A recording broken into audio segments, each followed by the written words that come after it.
สบายดีมื้อนี้จะพาทุกท่านไปขึ้นผาสมนางที่หนองเขี้ยวเนาะว่ามันจะงามแบบใดหรือว่าสวยงามเลิศส่ำใดมาเบิ่งนำกันเลยจะเป็นระยะทางในการเดินทางขึ้นผาสมนางเด้อหนทางจะเป็นแบบนี้แหละก็จะเทปูนเนาะเป็นคันไดขึ้นไปเลยบรรยากาศมันจะมีเสียงนกเสียงหนูห้องจ๊อกแจ๊กจอเจ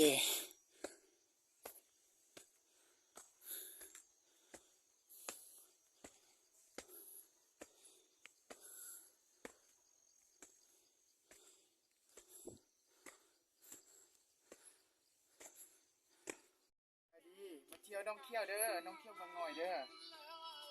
ตามมันมาเด้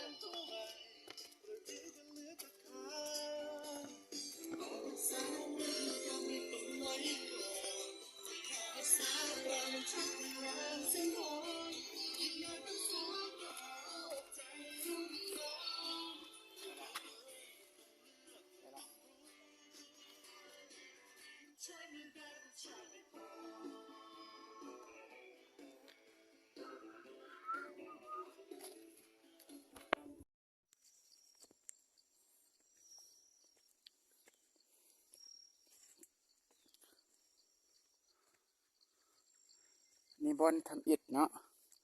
จะขึ้นไปเลยเนาะ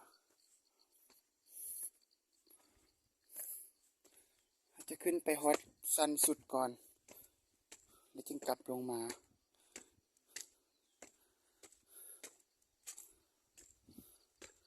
โอ้โหบรรยากาศบักดีๆทุกท่าน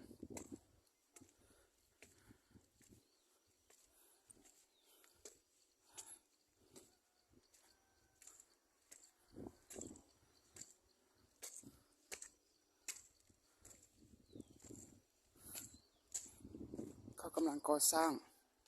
ที่ถ่ายรูป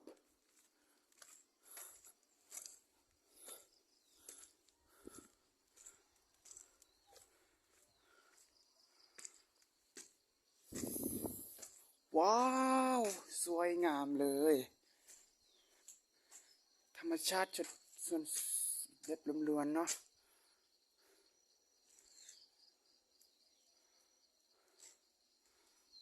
กำลังก่อสร้างต่อไปปีหน้าอาจจะงามกว่านี้เนาะห้ามทีมที่นี่ลงที่นี่เด็ดขาดเนาะหมอกมีหมอกมันนี่หมอกกะหลายอยู่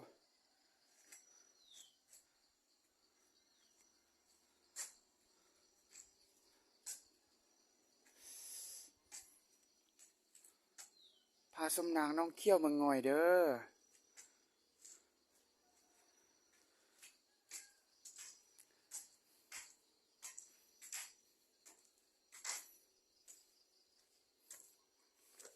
เดี๋ยวจะกลับลงไปบอนที่เขาเจ้ามักถ่ายรูปบนเขาเจ้ามักแบบนิยมกันมานั่งเล่นเนาะก็น่าเป็นบอนที่ตั้งเทียมเนาะบอนที่นั่งเล่นงามๆเด้อเบิ่งนำกันเลยว้าวงานไล่เนาะเดี๋ยวจะลงไปเลย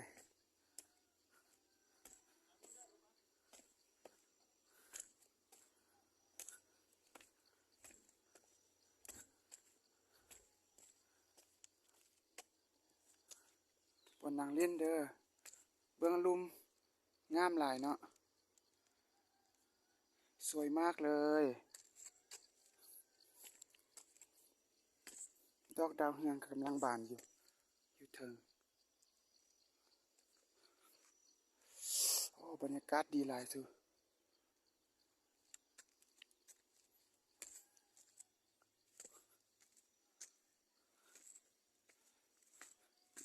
พาสมนางเด้อพาสมนางเด้อ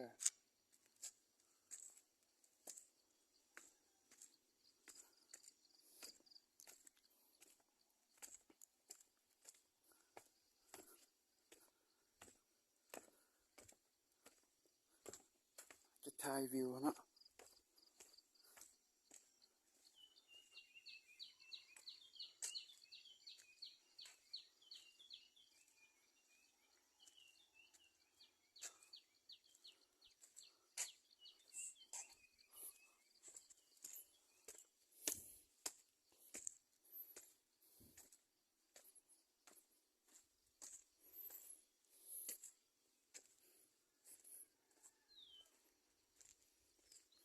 ว้าวสวยหลายงามหลาย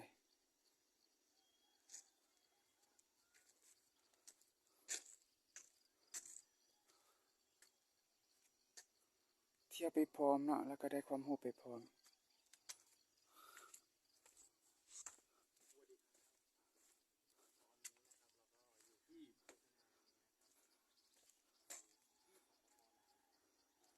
เมืองงอยที่ฟังใจเด้อ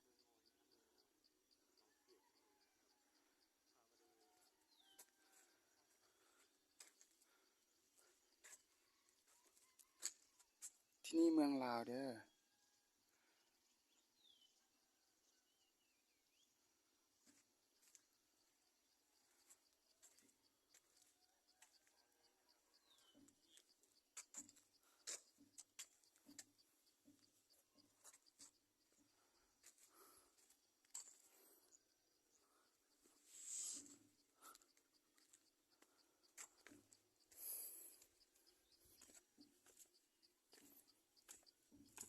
อันนี้จะเป็นปูนเป็นซีมังเนาะแล้วก็จะเฮ็ดแบบเป็นไม้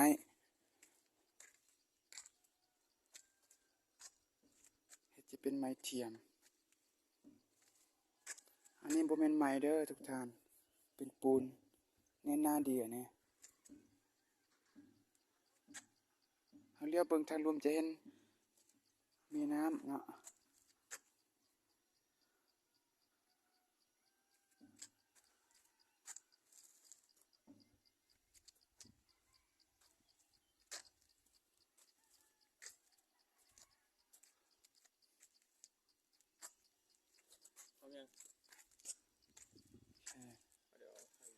จะเห็นสะพานเห็นครัวข้ามนำอูเนาะหรือว่านำยังวะนำอูเนาะ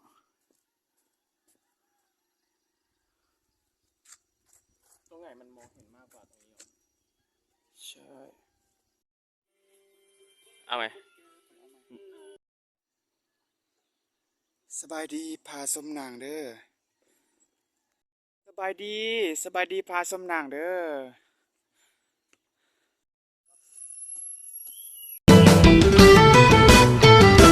เมื่อใดเด้เจ้าสิคิดพอหูบอกคนที่รอมันน้อยใจสัญญาโอ้ผู้สาวเจ้านั้นแหละอยู่บ้านใดขยับเข้ามาใกล้ๆมาอยู่ในใจของอ้ายได้บ่โอ้ผู้สาวเจ้านั้นเป็นลูกผู้ใดช่างน่าฮักน่าใสลูกเต้าเราไผบอกอ้ายได้บ่โอ้ผู้สาวพาสมนางเด้อพาสมนางเด้อหมอกกำลังมาอยู่กำลังสวย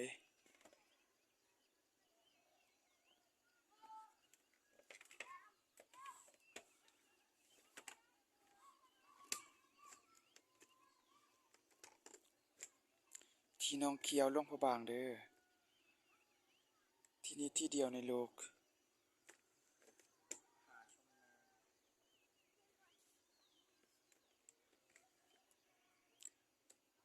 บ้านน้องเขียวคล้ายๆกับหางเพิ่งเนาะคล้ายๆหางเพิ่งที่ติดกับผ้ามันจะงามหลายมีครัวคามนำอู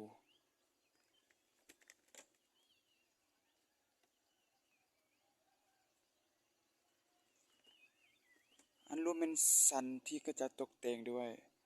ปูนแล้วก็คล้ายๆไม้เทียมเด้อคล้ายๆไม้ที่จะเป็นปูนเนาะโอ้หมอกกำลังมางามหลาย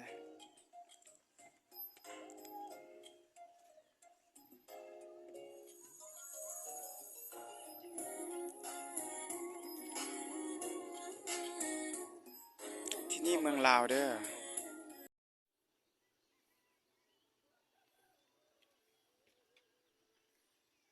สบายดีพาสมนางเด้อ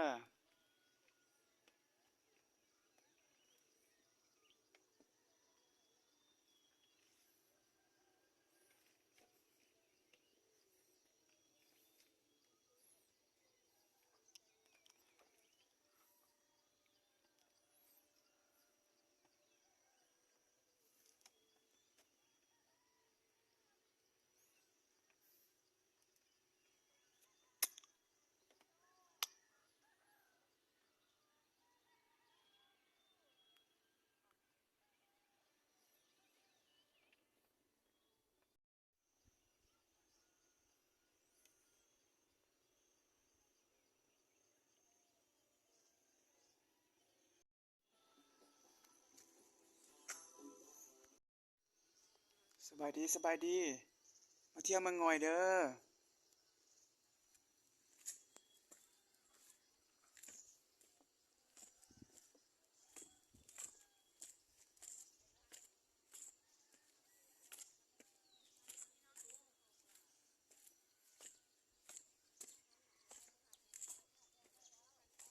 นอนลงคันไดเด้อเนี่ย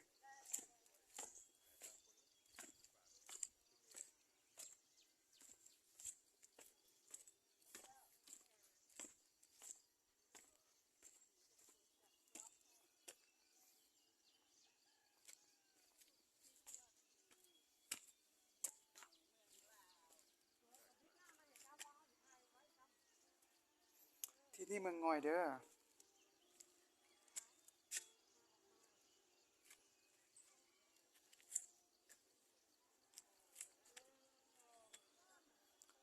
ที่นี่เมืองลาวเด้อเมืองงอยน้องเขี้ยวเมืองงอยเด้อชมวิวครั้งแรกเลย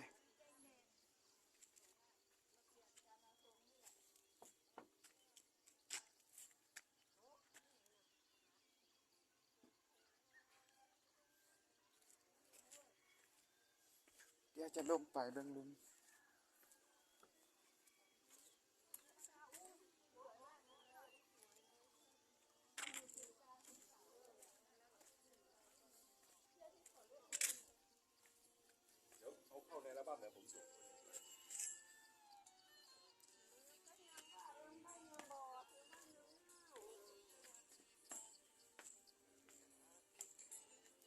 จะเห็นนักท่องเที่ยวเด้อ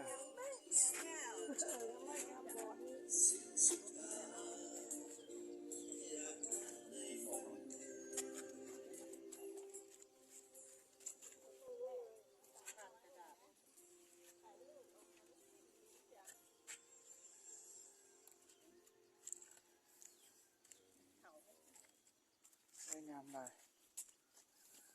ขี่คอไปเลยเห็นไหมตื่นแล้ว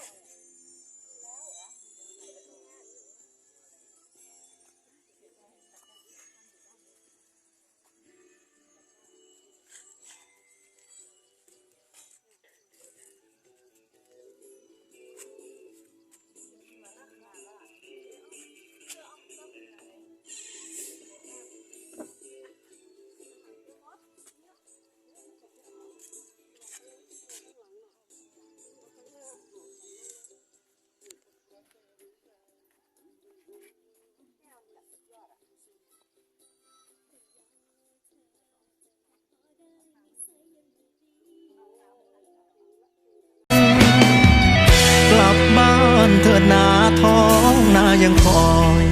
พ่อแม่นั่งตาละห้อย รอคอยด้วยความมองมนพี่เป็นชาวนาจะขอ